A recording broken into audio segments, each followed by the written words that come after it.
This is He Knows the Sport, bringing you that heat and that fire. Greatness can only be halted, it can't be stopped. Let me say it again. Greatness personification can only be halted, it can't be stopped. This is the stuff that I'm talking about, man. Truth tellers. He Knows the Sport is the ultimate truth teller. I'm bringing you that what? That heat and that fire. And keeping the foot on the what? On the necks. And keeping the foot on the what? On the necks. And like the Tibetan mastiff that I am, I apply what? Unlimited pressure. Because pressure does what? It bursts pipes. Bursts pipes, folks. It's two different people on the planet. True alphas that represent 4.65% of the variation, and beta boys, they represent 95.35% of the variation.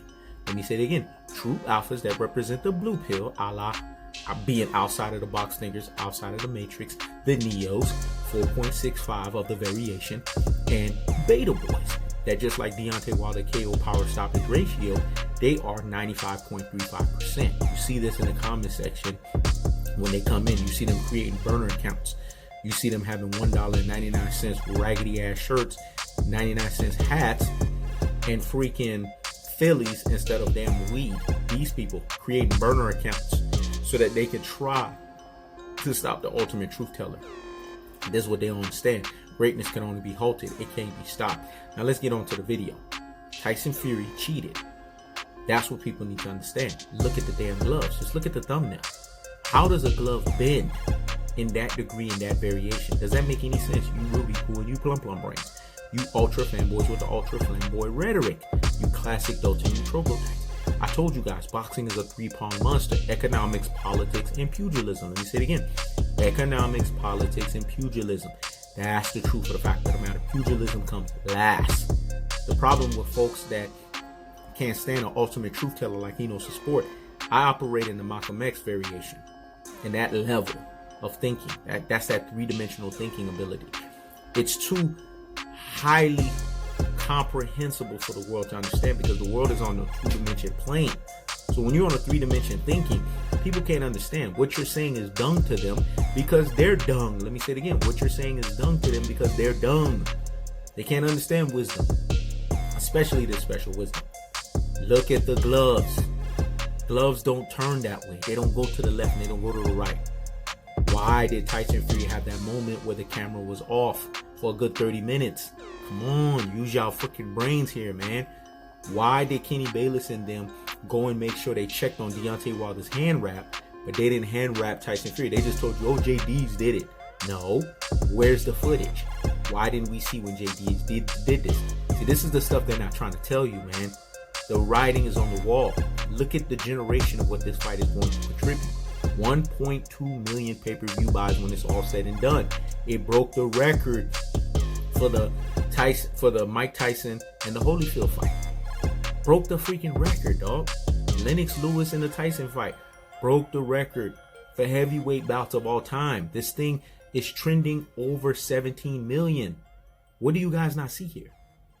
And when we try to tell you guys this stuff, you guys don't get it. This is why He Knows the Sport has to continue to deliver the cold-hearted, unadulterated, cutthroat truths. The truth of the fact of the matter is there's more money to be made. Everything that's made in this fight and the third fight is going to double.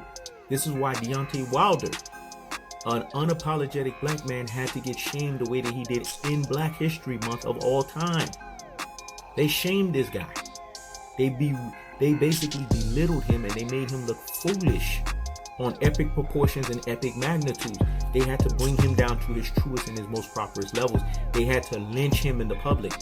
This is an outspoken black man, a guy that's confident, purpose, and an abundance mindset. And what do they do to unapologetic brothers? They did this to Malcolm X. They did this to Martin Luther King. They do this stuff, man. When you're unapologetic and you operate in a three-dimensional plane, they did this to Floyd Mayweather. They have to shame you in the public. And they have to silence you, but Floyd Mayweather didn't get silenced. And look what happened.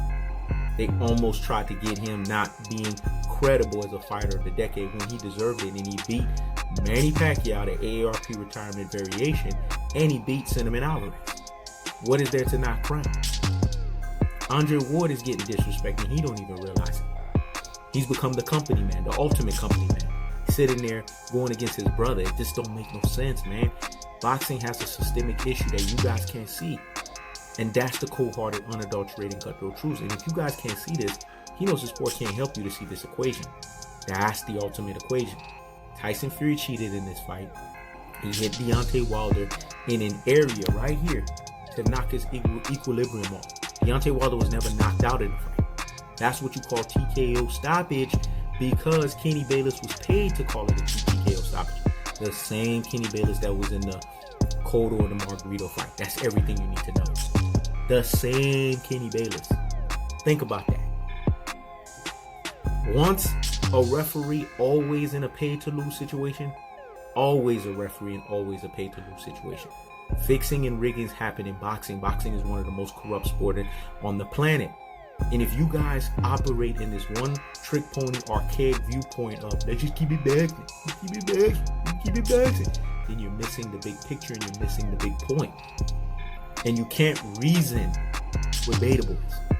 Only true alphas get this message.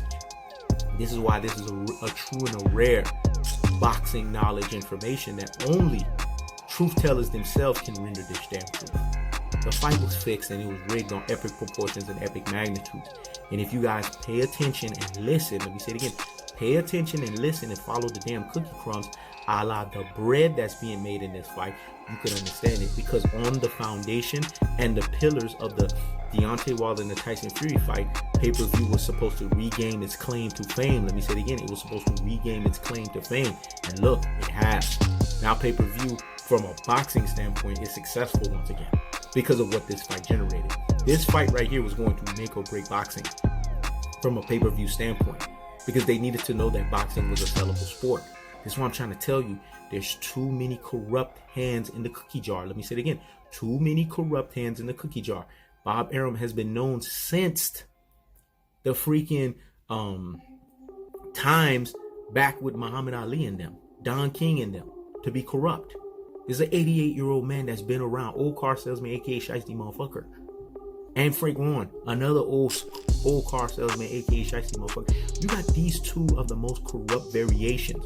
And you guys still think in Rudy Poo and Plum Plum Brain, classic dose and troglodytes, ultra fanboy with ultra fanboy rhetoric, that this thing was fair, that this thing presented in front of you. They had Deontay Wilder completely acting out of character. When has he ever acted in this variation, in this degree? He's making $25 million. Has Deontay Wilder ever touched that money? Come on, do the math, folks. Because when they want a certain person to even sell themselves out so that they can get the fight going, just give them the right price. Floyd wasn't about it. That's why I told y'all, Floyd is still the best thing that we have in the black community in terms of fighting. Because Floyd has still been able to give us the equation of a brother that will not sell out and a brother that will say, look, I know what my investment is and I'm willing to showcase that to you. And that's what Earl the True Spence is doing. This is why Richard Schaefer said we ushered out of the Mayweather era into the Spence era. Let me say it again. We ushered out of the Mayweather era into the Spence era, because Spence ain't gonna do no fuck shit like that. That's the truth of the fact of the matter. This is Hino's Sport. Check it out.